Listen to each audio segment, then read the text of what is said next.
Okay, we're gonna try and film this video. You ready for that? No, you're gonna stay here with me.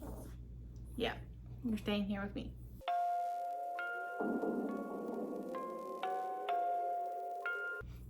Hey y'all, welcome to another video. My name is Candace and I'm thankful for y'all to be here today. And I also have 2 dogs with me in my lap. So we are dog sitting for one of my friends. If you hear any noises or you see any little ears pop up, that's because I got 2 doggos in my lap. And today we're gonna do the mid-year book freakout tag for 2022. Of course, because it's mid-year. This is going up in July, so I'm a little late, but my mental health has not really been there for the past few months.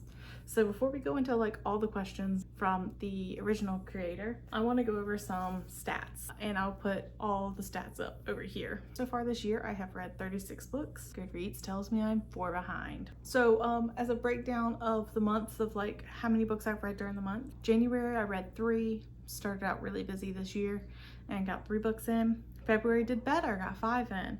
And then March we had 8. Then April we had 11, which is a really top high for me. Then we slumped really hard, like really hard. I read 3 books in May, and those were all smut. They were on my Kindle, and that was the series I started and finished this year. June we had 4, and so far in July, because this is going up late, I have read 2 books. Of those 36 books, 22 of them were in the fantasy genre, and then the rest were a fluttering of others. So I'm mostly a fantasy heavy reader, and average book length is, the highest is around 400 to 450, and then anywhere between 200 and 350. I have given 25-star ratings this year. I am a 5-star heavy person. Like if I enjoy it, I enjoy it, and that's where it goes. If I don't enjoy it, then it goes lower. I started a 5-star and I worked my way down from there. I've given 8 4-stars, and 4 3-stars, and 2 2-stars. No 1-star reads.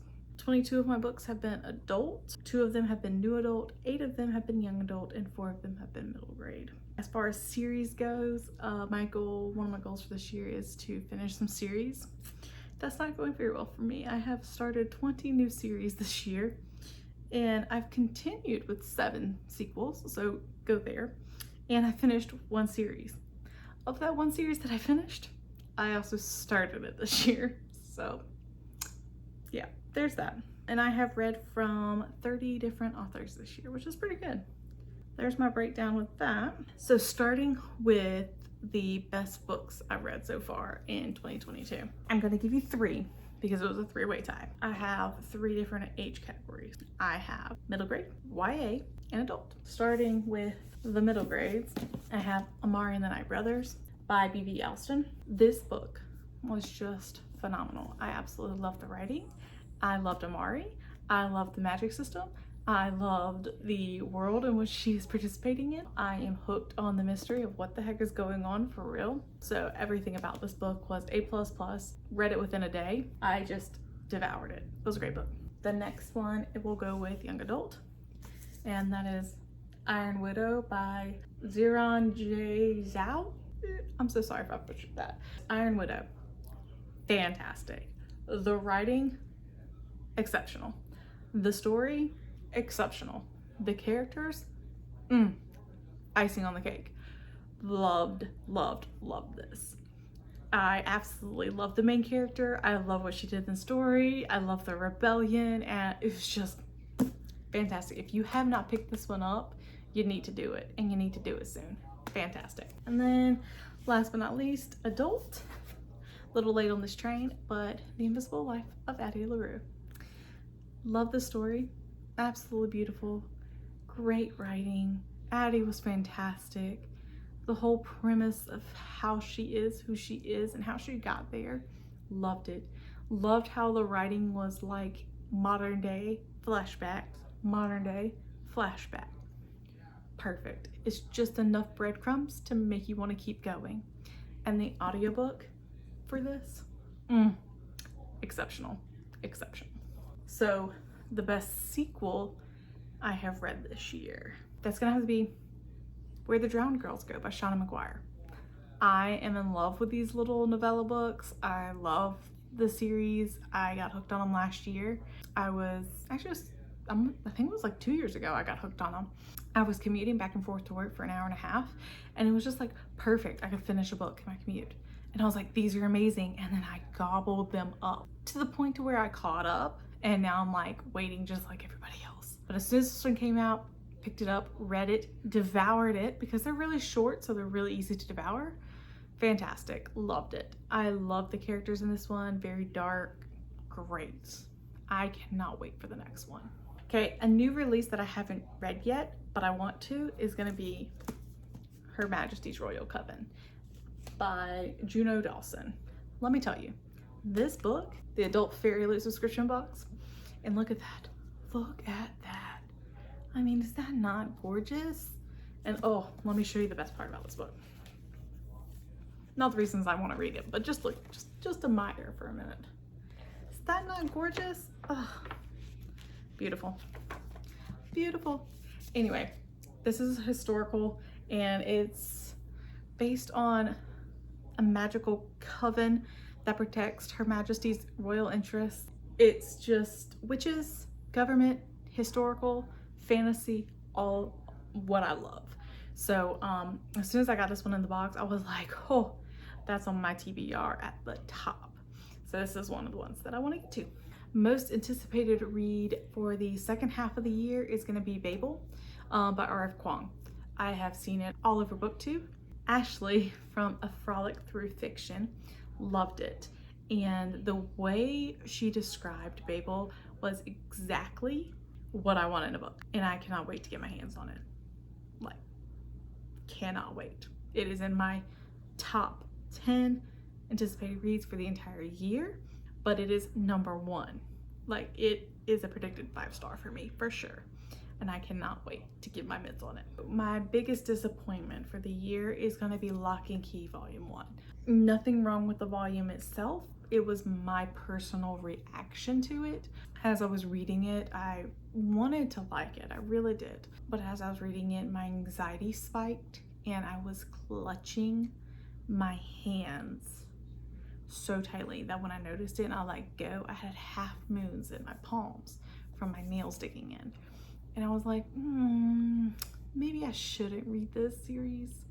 And I finished out that volume 1, and I was in a book group talking about it and my reaction to it. And there were several other people in there that had read it before.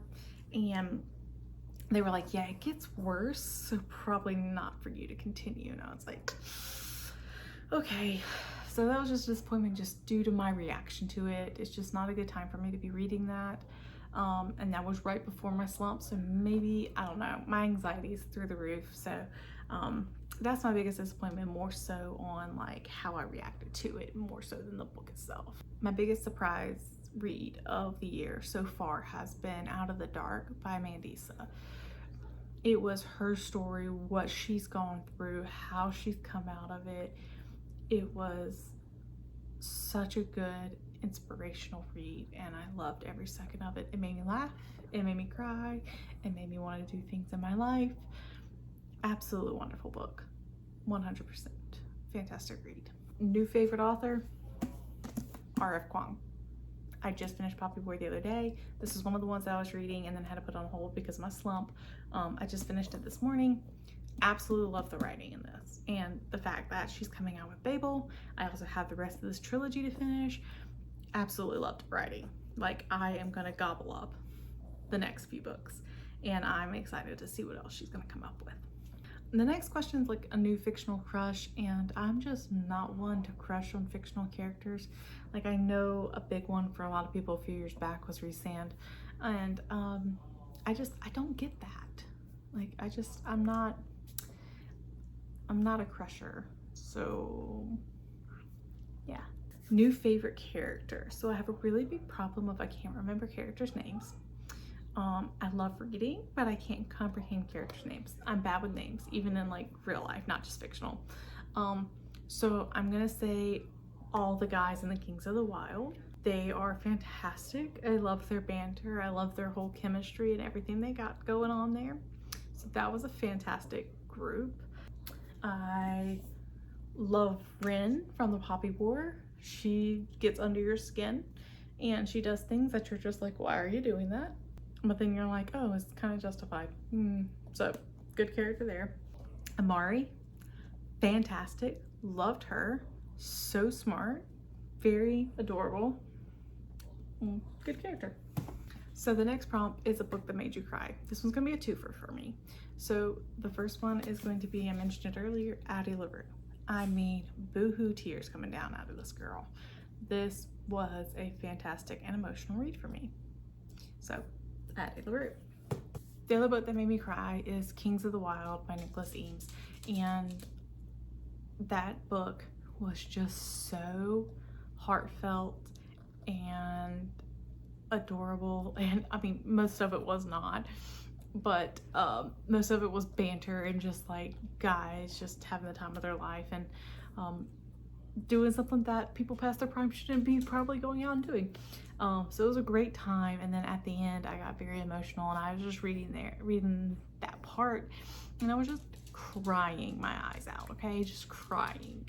And it was a great time. For books that make me happy, considering that I've read a lot of scary things, military fantasy that has a lot of war and slaughter, and darker things, I don't know about happy, but I will say Out of the Dark by Mandisa was a fantastic read, and it did make me cry, and it did make me hopeful, and it did make me happy. So I'll go with Out of the Dark by Mandisa. Favorite book to movie adaptation I've seen so far this year? I'm gonna be honest, I haven't seen any. I just don't watch TV.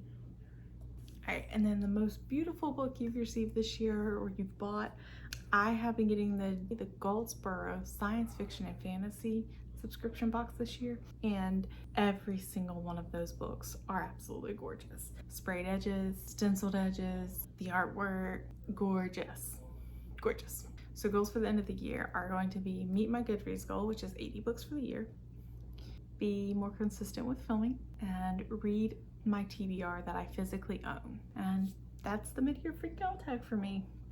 So it's been a pretty good year so far, even though I've had some high anxiety for April, May, and June, or the end of April to May through June. I didn't really read as much as I wanted to, but it's a new month, so we're gonna continue with what we got. That's that, and I will see you in whatever comes out next. So if you don't mind, like this video if you liked it, subscribe if you feel like it, drop a comment down below if you've read any of these books, what you thought about them. Thanks for watching, and I'll see you next time.